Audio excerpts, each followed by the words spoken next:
At itong easterlies yung patuloy po nakakaapekto sa malaking bahagi na ating kapuluan na kung saan ito po yung nagdulot ng mga isolated na mga pag-ulan.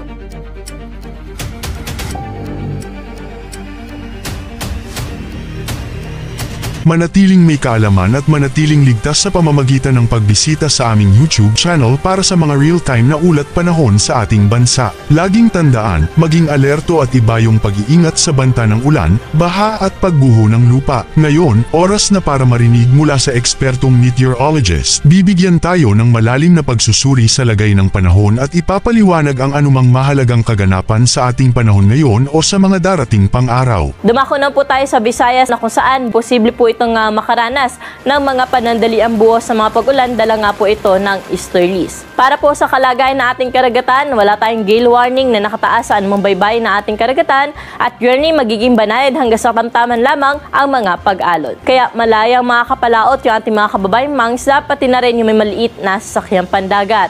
Patuloy po tayo makakaranas ng mainit at maalinsangan na panahon na kung saan sa hapon at sa gabi naman, posible po tayo makaranas ng mga pulupulong panandaliang buhos sa mga pag-ulan, dala pa rin ng easterlies. Sa bahagi po ng Central Luzon at sa ilang bahagi ng Southern Luzon area, kasama po dyan ang Metro Manila. Ngayon, malalaman naman natin ang lagay ng panahon sa mga susunod o darating pang araw. Bago mo ipagpatuloy, huwag kalimutang mag-subscribe at pindutin ang notification bell para lagi kang updated sa ulat panahon sa ating bansa. Huwag mo ring kalimutang ibahagi ang video na ito para makatulong o malaman ng iba pang kababayan natin ang lagay ng panahon sa ating bansa. Para po sa ating 3-day weather outlook na Metro Cebu, Iloilo at sa Tacloban City, journey fair weather condition din po ating naasahan for the next 3 days. May mga isolated rain showers din sa hapon at sa gabi, dala pa rin po ng easterlies.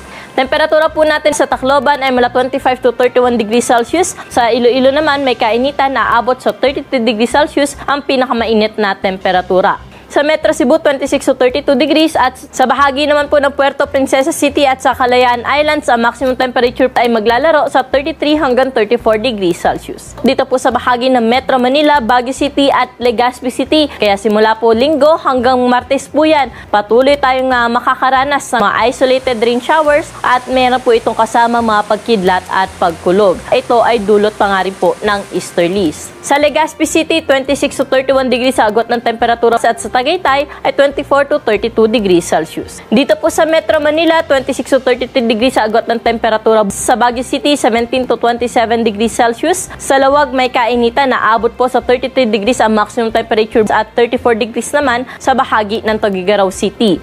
Wala rin ho tayo naasahan na low pressure system na posible po makaapekto dito sa bahagi ng Mindanao, partikular na sa Metro Davao, Cagayan de Oro at sa may Zamboanga City. Kaya magpapatuloy po yung mainit at maalinsangan na panahon na kanila maranasan dyan na kung saan sa hapon at sa gabi, mataas po ang tsansa ng mga pag-ulan lalo na po sa bahagi ng Metro Davao. Sa Cagayan de Oro, 26 to 32 degrees Celsius agot ng temperatura, pero sa may Zamboanga, pati na rin po sa bahagi ng Metro Davao, mainit ang panahon sa tanghali, aabot sa 35 degrees Celsius ang maximum temperature.